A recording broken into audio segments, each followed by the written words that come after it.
Selamat datang kembali di materi atau mata kuliah online IT for HRM atau IT for MSDM, Manajemen Sumber Daya Manusia.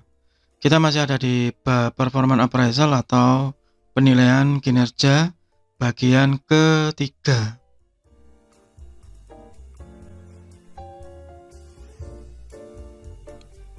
Di bagian pertama, saya membahas tentang pengantar dari penilaian kinerja dan sumber-sumber informasi untuk penilaian kinerja.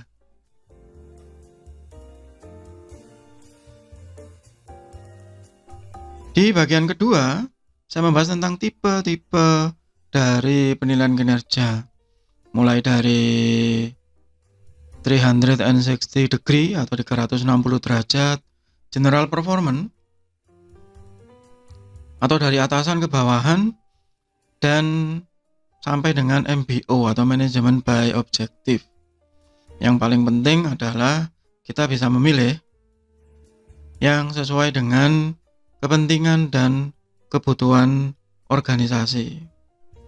Di bagian ketiga ini, saya membahas tentang potensial rating skill appraisal problem atau masalah yang mungkin terjadi pada saat penilaian kinerja. Dan akhirnya dari masalah-masalah ini, kita membutuhkan sistem untuk melakukan penilaian kinerja dibandingkan hanya sekedar penilaian kinerja dengan menggunakan kertas. Sehingga berubah dari paper ke paperless. Bukan untuk sekedar gengsi atau mengikuti tren, tetapi karena memang ada masalah yang potensial di dalamnya. Yang pertama adalah unclear standard. Jika menggunakan kertas, seringkali kalau IC murni ya, itu standarnya tidak baku. Kalaupun sudah baku, mengisinya juga tidak baku. Ya, karena menggunakan kertas menulis. Bukan berarti kemudian menulis itu pasti salah, bukan. Tetapi nanti akhirnya pada saat menulis itu, seringkali mood itu berpengaruh sehingga menjadi subjektif.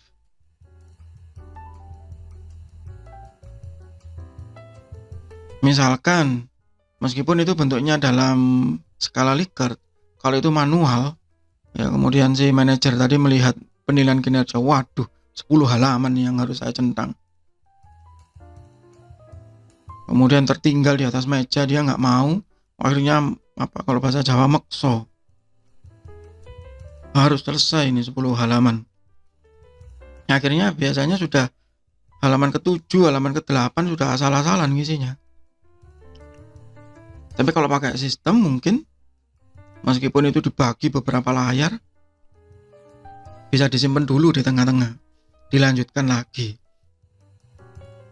tanpa harus takut ketahuan. Ada halo efek, sama seperti bias ya. Ada central tendency, sama sepertinya dengan bias, tetapi ini biasanya seringkali tidak beralasan. Kalau halo efek mungkin ya masih ada alasan, mungkin dari penampilan fisik, dosik, anak buah saya ini A ini ya, jarang mandi mungkin dia. Kalau masuk kantor itu baunya, nah misalnya begitu, itu halo efek. Padahal si A ini tadi kinerjanya baik kok. Hanya karena dari sisi physical appearance ya, akhirnya jadi bias. Tapi kalau central tendency ini seringkali karena nggak jelas alasannya. Pokoknya saya benci si A. Kenapa Pak? Si A itu apakah dalam bekerja dia jelek? Enggak. Pokoknya saya nggak suka. Nah misalnya begitu. Atau karena leniency of strictness. Jadi kasihan atau terlalu ketat. Pokoknya saya patuh sama peraturan.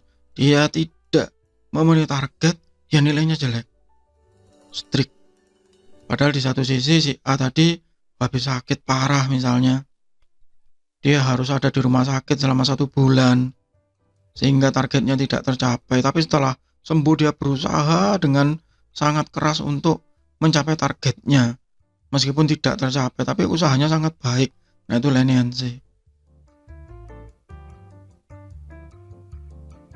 Dan yang terakhir semuanya akan berujung kepada bias, tidak objektif secara total. Apakah itu salah? Tidak, ya karena kita manusia. Manusia yang menilai manusia. Kecuali manusia menilai robot atau robot menilai manusia. Mesin menilai manusia, manusia menilai mesin. Nah, itu lain ceritanya. Nah, masalah-masalah yang potensial ini yang menyebabkan seharusnya memang ada perangkat lunak atau software untuk itu. Sehingga ada dokumentasi yang objektif.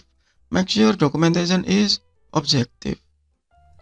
Dan semuanya, dokumen performance all employee, tidak pilih kasih, begitu. Provide complete and accurate information. Kalau itu berupa kertas, mungkin saja terselip, mungkin saja dirubah, mungkin saja hilang. Tapi kalau itu berupa sistem, seharusnya tidak. Ya, dan regular basis. Dan harus siap-siap dengan feedback atau umpan balik. Penilaian kinerja yang tidak memiliki umpan balik hanya sekedar rating. Klik sana, klik sini. Menggunakan skala Likert, centang sana, centang sini. Itu kesempatan untuk salah itu sangat tinggi. Reduce chances of rating error. Kecuali menggunakan pertanyaan negatif di sebelumnya atau sesudahnya. Jadi misalnya di 20 pertanyaan pertama itu pertanyaan positif, kemudian 20 pertanyaan berikutnya pertanyaan negatif untuk melakukan konfirmasi. Misal begini. Pertanyaan nomor 5. Apakah yang bersangkutan itu sering melakukan hal yang tidak terpuji, misalnya. Kemudian jawabannya ya, tidak, ya. Kemudian di bagian kedua ditanya negatifnya. Apakah yang bersangkutan melakukan perbuatan yang terpuji di setiap waktu? Nah, itu kan kebalikannya saja. Harusnya kan menjawab tidak. Tapi kalau orang yang tidak fokus, ya mungkin saja kebalik-balik begitu jawabannya. Makes writing up an evaluation simpler. Jadi pada saat mengetik atau memberikan feedback berupa essay, ya itu seharusnya lebih sederhana, nggak berbelit-belit. Tidak usah bagi sebuah sistem penilaian kinerja itu memberikan isian teks yang di dalamnya ada fasilitas, memberi rumus, memberi apa gitu ya, simbol segala macam, emoji, stiker, itu nggak penting ya. Karena feedback ini bisa jadi banyak nanti bagiannya. Give support to the rating. Jadi ada ratingnya. Preparation should not begin a week or two before discussion takes place. It should begin earlier. Penilaian kinerja ini tidak bisa dilakukan dengan deadline yang mepet. Jadi seharusnya dalam jangka waktu yang lumayan panjang. Ya, karena memang harus disepakati. Tidak bisa dari satu sisi, diem-dieman begitu, tiba-tiba penilaian kinerja keluar. Nah, itu yang masih sering terjadi ya.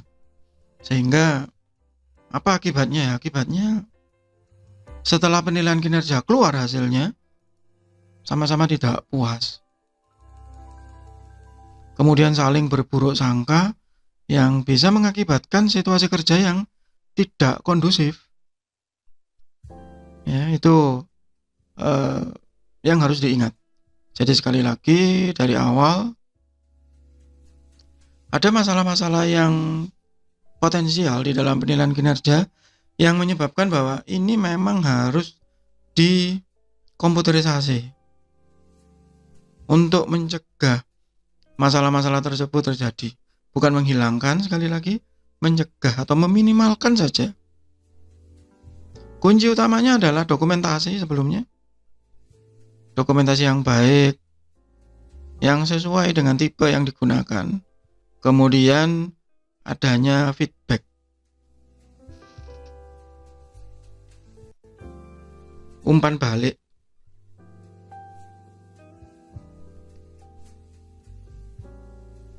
Umpan balik yang menghindari kesalahan.